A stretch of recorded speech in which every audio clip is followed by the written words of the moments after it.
Welcome to the deep dive. Yeah. Grab your virtual notebooks because today we're peeling back the layers of a classic that's surprisingly, even chillingly relevant to our own data-saturated world. We're plunging into the heart of 19th century industrial England through the incisive and often scathing lens of Charles Dickens' 1854 novel, Hard Times. And our source material comes directly from some really compelling excerpts of this masterpiece. Right, and our mission for this deep dive is to truly unpack Dickens' powerful critique.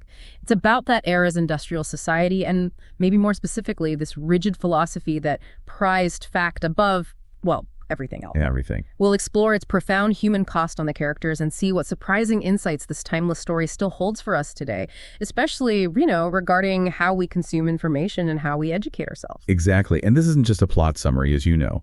We're going on a bit of a guided tour through Dickens' Coketown, following key narrative threads and character journeys, just as they appear in the excerpts we have, aiming to pull out those golden nuggets of insight you can carry forward. Let's do it. So let's unpack this fascinating, if pretty bleak, world, starting right at the source of its rigid philosophy. The man who embodies it, Thomas Gradgrind. Ah, Gradgrind. Dickens introduces him as a man of realities, all about facts and calculations. He's the kind of person who believes 2 and 2 are 4 and nothing over. Simple as that. And his famous declaration, the one that really sets the tone for literally everything else in this story, is chillingly simple. In this life, we want nothing but facts, sir. Nothing but facts. Almost like a manifesto, isn't it? It truly is. And that isn't just a personal mantra for Gradgrind. It's the foundation of his entire approach to education, his goal, to fill students like little vessels with imperial gallons of facts, treating imagination as something to be actively stormed away, just gotten rid of. And to do this, he even brings in a schoolmaster, Mr. Child. What a name. Oh, classic Dickens. Who was turned at the same time in the same factory, on the same principles, like so many pianoforte legs. That's such a powerful image. It shows how the system literally manufactures educators, stripping them of any individuality, any real teaching ability. Exactly. It's mechanical. Precisely.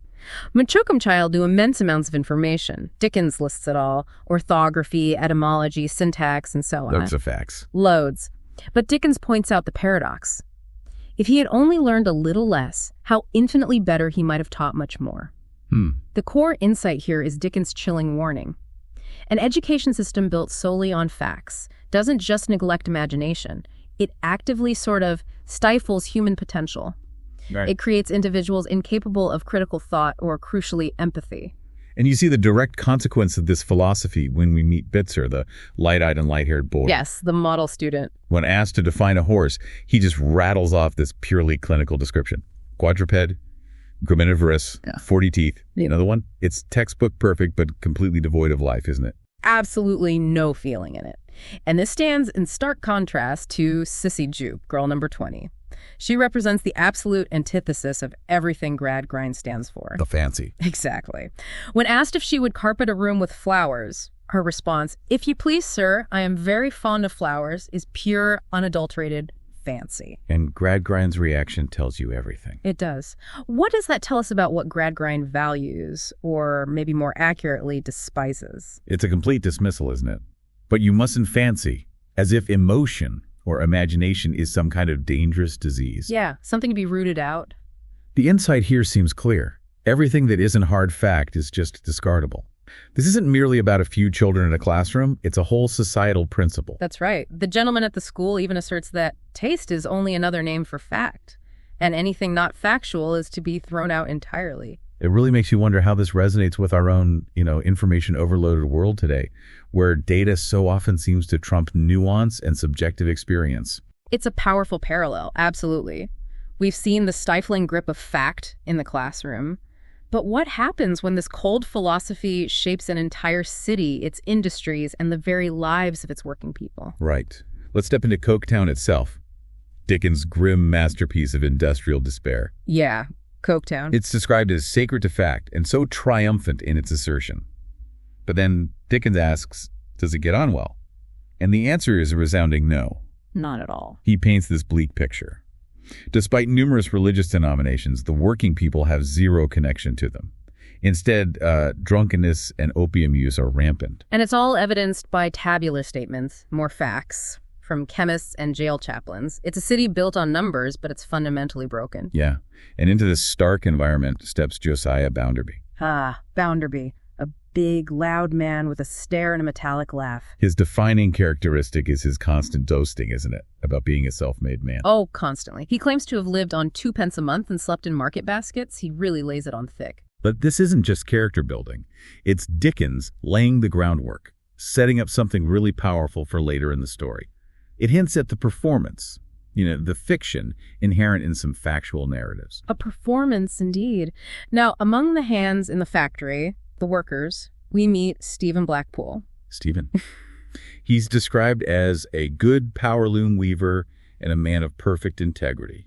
A genuinely decent man. Right, yet his personal life is just utter misery. He's trapped in this awful marriage to a drunken wife who constantly returns just to torment him. She played old gooseberry with his home. Such a sad situation. And Stephen's plight powerfully highlights a critical societal issue, one rooted in this fact-first philosophy. He desperately pleads with Bounderby for a divorce. Just wants some way out. Only to learn the exorbitant cost. A mint of money, specifically 1,000 to 1,500 pounds, which is, of course, impossible for him. Completely out of reach. The legal system is described as a muddle, designed in a way that traps the poor in their suffering. The insight here is how a system obsessed with rigid factual rules, like those governing marriage and divorce, can completely lose its humanity. Yeah, it creates immense suffering under the guise of, order, procedure. Exactly. Facts without compassion. So the rigid fact-based system clearly warps education and society, but its true tragedy, perhaps, plays out within the closest bonds.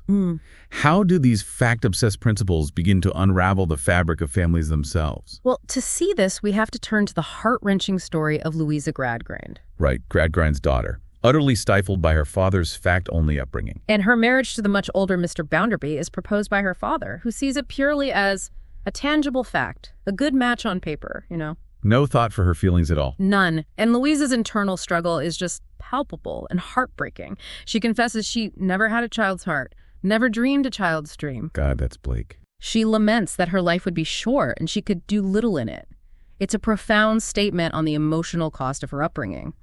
She's learned facts, but she's lost herself somewhere along the way. And her younger brother, Tom Gradgrind Jr., he's equally a product of this system, but maybe in a far more dangerous way. Yeah, Tom's a worrying case. He feels trapped and expresses this desire to blow them all up together, meaning facts, figures, the whole system. He's presented as a whelp, isn't he? Shamelessly exploiting his sister. Completely, believing a girl can get on anywhere and can always lead me as you like. He's this frightening example of how a lack of moral imagination, a direct consequence of that fact-based upbringing, leads straight to self-serving manipulation. No empathy there either? Zero. And into this already fraught family dynamic steps James Harthouse. Ah, Harthouse, the cynical gentleman, weary of everything. Puts no more faith in anything than Lucifer, Dickens says. He comes to Coketown to represent Mr. Gradgrind in Parliament, and, well, he quickly sets his sights on Louisa. Using Tom to get closer to you, right? Exactly. Manipulating Tom, further entangling their lives in this growing web of deceit. And this complex web tightens dramatically with the bank robbery. Yes, the robbery. 150-odd pounds stolen from Tom's safe. And Mr. Bounderby, ever the man of facts and appearances, well, his reaction is immediate. Immediately suspects Stephen Blackpool, portraying him as a dissatisfied hand fit for anything bad, jumps right to that conclusion. Based on prejudice, not evidence. Precisely. This suspicion, fueled by prejudice, sets up Stephen's tragic ostracization by the Union, led by this orator, Slackbridge, who labels him a traitor. It's a sharp insight, isn't it? How facts, or rather, accusations presented as facts, can be twisted and used to condemn someone, especially when you combine it with existing biases against the working class. Definitely. It's scapegoating, pure and simple. So as suspicion mounts, Stephen Blackpool faces increasing isolation and distress. It's a really tough spot for him. It really is. Right. And then Dickens adds this seemingly small detail, this curious old woman who keeps inquiring about Bounderby. Mrs. Pegler, though we don't know it yet, it seems insignificant at first. But Dickens is always planting seeds, isn't he? Always. But Stephen's story takes a truly tragic turn when he falls into the old hell shaft. An abandoned coal pit.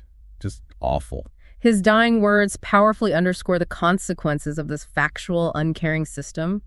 He laments the muddle of a society where people die without need, one way and another. It's just a direct indictment, isn't it, of a society that prioritizes numbers, efficiency, whatever, Right. over actual human lives. Couldn't put it better. And then, in a truly shocking twist, one that reveals the depth of the fact-based corruption, maybe? The truth about the bank robbery comes out. Yes. Tom confesses to Louisa.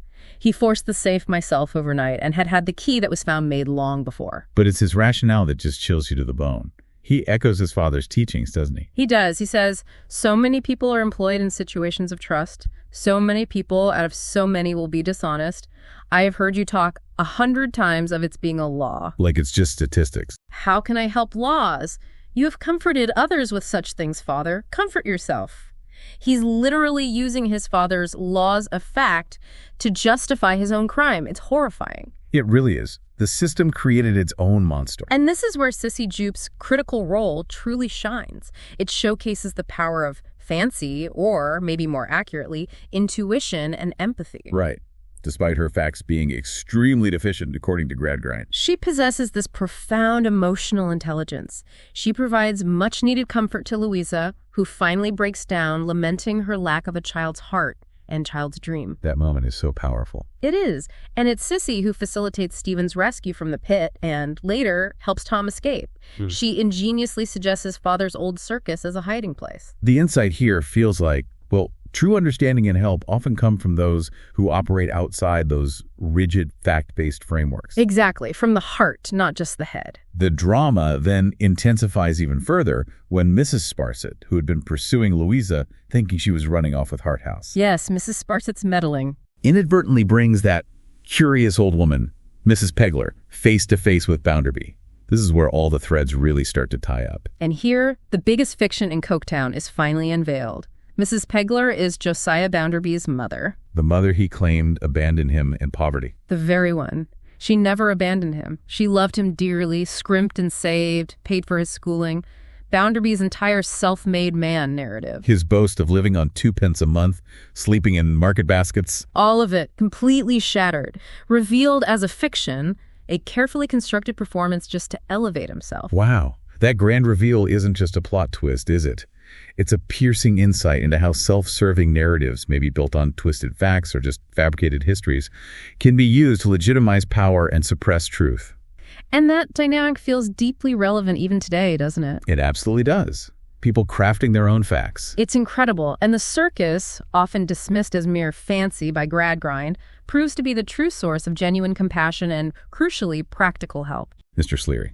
Despite his lisp, he offers help and wisdom. He and his troupe orchestrate Tom's escape from Bitzer, Ah, Bitzer, the ultimate product of the system. who, true to his fact-based training, logically pursues Tom. His reasoning: my schooling was paid for, it was a bargain, and when I came away, the bargain ended. No gratitude, no loyalty, just the bargain. He is the ultimate fact man, devoid of any human connection beyond a contractual obligation. It's almost darkly humorous in its logical extreme. It really is a chilling endpoint for that philosophy. Indeed. So, in the end, we see the ripple effects of this profound shift, this unraveling. Stephen dies, tragically. But Rachel remains faithful to his memory, embodying true loyalty beyond, transactional facts. Right. Bounderby is exposed and dies of a fit, his false narrative completely collapsing. And Gradgrind, what happens to him? Gradgrind is humbled by the suffering he sees, much of which he caused. He finally realizes the errors of his fact-based system. Dickens tells us he becomes a wiser man and a better man than in the days when, in this life, he wanted nothing but facts. So there's some redemption, some learning there. There is, and Louisa finds solace and purpose, eventually helping others. She embodies compassion on a degraded, drunken wretch of her own sex, a clear reference to her own mother, who also suffered. And Sissy. Sissy Jupe continues to be a good fairy in the Gradgrind household, a beacon of empathy and hope, proving that fancy, that human element, is absolutely essential for true human flourishing. So wrapping this up, what's the big takeaway from our deep dive into hard times? It feels like Dickens, through this really powerful novel, just lays bare the profound dangers of an education system and maybe a whole society that systematically stifles imagination, compassion, and genuine human connection, all in favor of cold, hard facts. He vividly shows us how such a rigid system leads not to efficiency, like they thought it would, but to individual suffering and the societal muddle, as Stephen called it. Yeah, the murder. While ultimately emphasizing the enduring power of empathy, resilience, and those fancy elements that make us truly human. And this leaves us with a really thought-provoking insight for our own time, doesn't it? I think so. In our own information-rich, data-driven world where facts can be curated, amplified, and sometimes even weaponized. Yeah, easily weaponized. Dickens reminds us that if we neglect the fancy, that crucial human element of empathy, intuition, critical thinking that goes beyond just simple arithmetic, we risk creating our own Coketowns, societies that might look efficient on the surface but are inwardly broken, leaving a trail of human suffering in their wake. That's a powerful final thought. The challenge, then, is to integrate knowledge with wisdom, data with compassion, finding that balance. Precisely. How do we ensure we don't sacrifice the human heart on the altar of fact?